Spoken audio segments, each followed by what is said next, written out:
hope you all are doing good and welcome back to my channel SD Creation Vlog. So guys, today I'm here with another video जिसमें हम discuss करेंगे GIC के बारे में.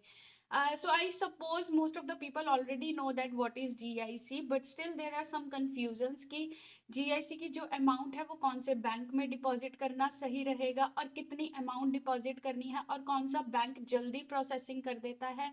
तो इन सब की इंफॉर्मेशन आपको इस वीडियो में मिलेगी. तो चलिए वीडियो करते हैं स्टार्ट. यस, वीडियो स्टार्ट करने से पहले guys I want to request you कि अगर आपको मेरी ये वीडियो अच्छी लगी तो प्लीज़ लाइक कर देना एंड सब्सक्राइब कर देना चैनल को, ताकि आगे की जो वीडियोस हैं वो मिस ना हो. तो yes, without wasting time let's start this video. So guys, in the first point we'll discuss that what is GIC. So basically GIC stands for Guaranteed Investment Certificate. तो जैसे ही कोई भी स्टूडेंट कनाडा आने के लिए स्टडी वीज़ा अप्लाई करता है तो उसके लिए ये एक रिक्वायरमेंट है कि उसको कैनेडियन बैंक में अपना GIC अकाउंट ओपन करवाना है, जिसमें कुछ मनी जो है वो डिपॉजिट करवानी है. सो आई होप आपको पता चल गया होगा कि GIC बेसिकली क्या है. So in the second point will discuss that what is the purpose of GIC और why we need this GIC. So guys, जैसे कि मैंने आपको बताया that this is one of the requirement for international students, but still what is the purpose of depositing that amount to a GIC account. So basically guys, जब भी कोई international students Canada में land करता है उस time उसके पास ना होती है जॉब और ना ही होता है घर, और ग्रोसरीज के लिए भी पैसे नहीं होते हैं. सो ये जो अमाउंट हमने GIC में डिपॉजिट करवाई है, बेसिकली उस अमाउंट को हम यूज करके जो भी हमारे मंथली एक्सपेंसेस हैं उसको कवर कर सकते हैं. सो होता क्या है कि जो फर्स्ट मंथ होता है, जब भी हमारा GIC अकाउंट ओपन हो गया and once we are landed in Canada, तो फर्स्ट मंथ के लिए आपको जो कैनेडियन बैंक है वो आपको $2000 अलाउ करता है, क्योंकि फर्स्ट मंथ में जो हमारे एक्सपेंसेस है थोड़े ज़्यादा हो जाते हैं. लेट्स से हमें लैपटॉप बाय करना है या कुछ और भी खर्चे हो जाते हैं क्योंकि फर्स्ट टाइम होता है. बट जो नेक्स्ट मंथ होता है उसमें आपको कैनेडियन बैंक है $670 प्रोवाइड करता है. सो आई होप आपको क्लियर हो गया होगा कि आपको कैनेडियन बैंक में GIC अकाउंट क्यों ओपन करवाना है. This is just for backup plan कि अगर आपके पास जॉब नहीं है, आपके पास पैसे नहीं है, तो कैनेडियन बैंक में आपके पैसे पड़े हैं जो आपको हर मंथ कुछ अमाउंट प्रोवाइड करेंगे, जिससे आप अपने मंथली एक्सपेंसेस जो है वो कवर कर सको.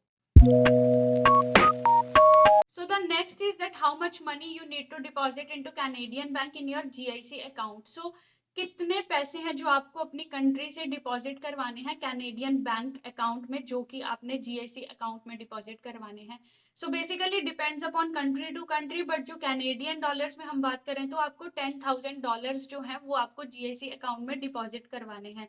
सो अब ये आप गूगल पे जाके कन्वर्जन रेट चेक कर सकते हो कि आपकी कंट्री के अकॉर्डिंगली वो कितने पैसे बने. इंडिया के अकॉर्डिंगली अगर मैं आज बात करूं तो $59 कुछ चल रहा है रेट. तो उसको कैलकुलेट करके आप खुद आइडिया लगा सकते हो कि आपको कितनी मनी जो है डिपॉजिट करनी है, but it should be equivalent to 10,000 Canadian dollars. So I hope आपको ये चीज़ क्लियर हो गई होगी कि कितनी मनी जो है आपको कैनेडियन बैंक अकाउंट में डिपॉजिट करनी है. तो नेक्स्ट देखते हैं कि आपके लिए कौन सा बैंक जो है वो बेटर रहेगा ये अमाउंट डिपॉजिट करने के लिए. तो लेट्स चेक दैट. अकाउंट में डिपॉजिट करवानी है और उसका पर्पस क्या है. अब बात करते हैं कि आपके लिए कौन सा बैंक बेटर रहेगा जिसमें आप अपनी मनी डिपॉजिट करवा सकते हो. So according to my knowledge there are 4 banks which provides these kind of services to international students, जिसमें आते हैं ICICI, SBI Canada and then Scotia bank and then CIBC.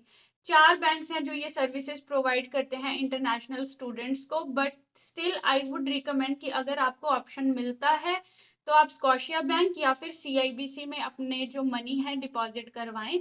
The reason behind that कि Scotia bank और CIBC की काफ़ी branches हैं Canada में instead of SBI Canada और ICICI Canada.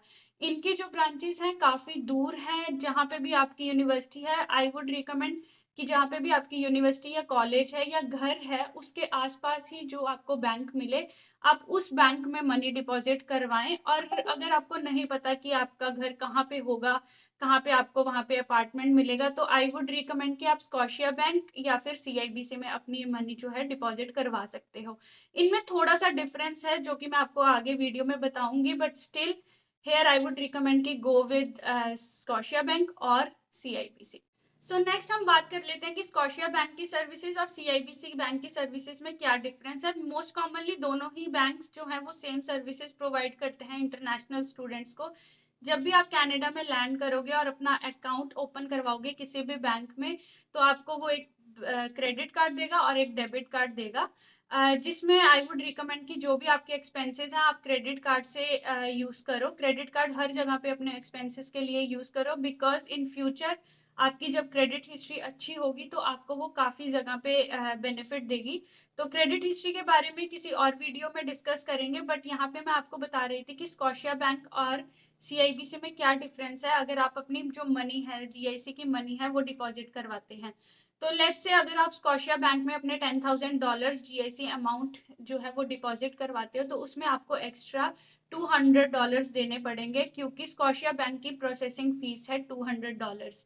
Instead of that अगर आप सीआईबीसी में डिपॉजिट करवाते हो तो उसमें कोई भी प्रोसेसिंग फीस नहीं है। तो आई वुड हाईली रिकमेंड कि आप सीआईबीसी में जाओ, क्योंकि मैंने अपने टाइम पे स्कॉशिया बैंक यूज़ किया था, बट मुझे उस टाइम पे ये चीज़ नहीं पता थी, बट अब मुझे ये चीज़ पता है। That's why I am recommending you कि अगर आपने जीआईसी की जो अमाउंट है वो डिपॉजिट करवानी है तो सीआईबीसी बैंक अकाउंट में ओपन करवाओ। अगर आपके $200 सेव होते हैं तो सेव इट। तो आई थिंक आपको ये चीज़ क्लियर हो गई होगी कि कौन से बैंक में आपको डिपॉजिट करवानी है मनी। तो नेक्स्ट कुछ टिप्स हैं जो आपको ध्यान में रखने हैं जब भी आप अपनी इंडिया से या किसी भी कंट्री से जो मनी है वो ट्रांसफर कर रहे हो। So next there are some factors which you need to keep in mind जब भी आप अपनी जीआईसी अमाउंट डिपॉजिट करवा रहे हो अपने होम कंट्री के बैंक से कैनेडियन बैंक अकाउंट में। तो लेट्स से यहाँ पे एग्जांपल लेती हूँ, जैसे मैंने जीआईसी अकाउंट में अपनी मनी डिपॉजिट करवानी है इंडिया से कनाडा बैंक अकाउंट में। तो जो मेरा इंडियन बैंक अकाउंट में मेरा नेम है वो exact name Canadian bank account में होना चाहिए। तो name should be same, exactly same as my Indian account. और the same with the residential address, जो भी आपका एड्रेस इंडियन बैंक अकाउंट में है वही सेम एड्रेस आपका कैनेडियन बैंक अकाउंट में होना चाहिए जीआईसी अमाउंट डिपॉजिट करवाने के टाइम पे। वो आप उसके बाद जब यहाँ पे आप कनाडा में लैंड कर जाओगे उसके बाद जहाँ पे भी आप रह रहे होगे आप वो चेंज कर सकते हो। बट जीआईसी अमाउंट डिपॉजिट करवाने के लिए जो भी आपका अकाउंट इंडिया में है, name and residential address should be exactly same as that one. और थर्ड जो चीज़ है, ट्रांसफर रेट्स। अब क्या होता है कि हर बैंक का अपना कन्वर्जन रेट होता है। जैसे आप इंडिया से मनी डिपॉजिट करवाओगे कैनेडियन बैंक अकाउंट में, तो जो करेंसी कन्वर्जन रेट्स होते हैं, ट्रांसफर रेट्स होते हैं, वो डिपेंड करता है bank to bank. So here I would recommend कि जो प्राइवेट बैंक्स हैं उनके जो चार्जेस हैं थोड़े ज़्यादा होते हैं, बट जो उनका प्रोसेसिंग टाइम है वो जल्दी होता है। और गवर्नमेंट बैंक्स के चार्जेस कम होते हैं बट प्रोसेसिंग टाइम काफ़ी ज़्यादा होता है। तो इफ़ यू वांट कि आपका जो प्रोसेस है वो डिले ना हो तो गो विद प्राइवेट बैंक्स। तो आई वुड रिकमेंड कि आप प्राइवेट बैंक से अपनी मनी जो है वो डिपॉजिट करवा सकते हो। तो I think these are the points जो आपको ध्यान में रखने होंगे जब भी आप अपनी जीआईसी की जो अमाउंट है वो डिपॉजिट करवा रहे हो। सो गाइज ये थी आज की वीडियो जिसमें हमने डिटेल में डिस्कस किया दैट व्हाट इज़ जीआईसी और हमें कौन से बैंक में अपनी जीआईसी अमाउंट डिपॉजिट करनी चाहिए, और कुछ टिप्स भी डिस्कस किए जिससे आप अवॉइड कर सकते हो अपनी एप्लीकेशन टर्मिनेट होने से। बट स्टिल अगर मैंने कोई पॉइंट मिस किया है तो please do comment in a comment section, I would be happy to read your comment. And yes, in the end I would say कि अगर आपको मेरी ये वीडियो अच्छी लगी है, इन्फॉर्मेटिव लगी है, लगता है कि आपको कि ये वीडियो किसी के काम आएगी, तो प्लीज़ लाइक कर देना इस वीडियो को एंड शेयर करना अपने फैमिली मेम्बर्स और फ्रेंड्स के साथ, and subscribe my channel for more videos and stay tuned for the next video.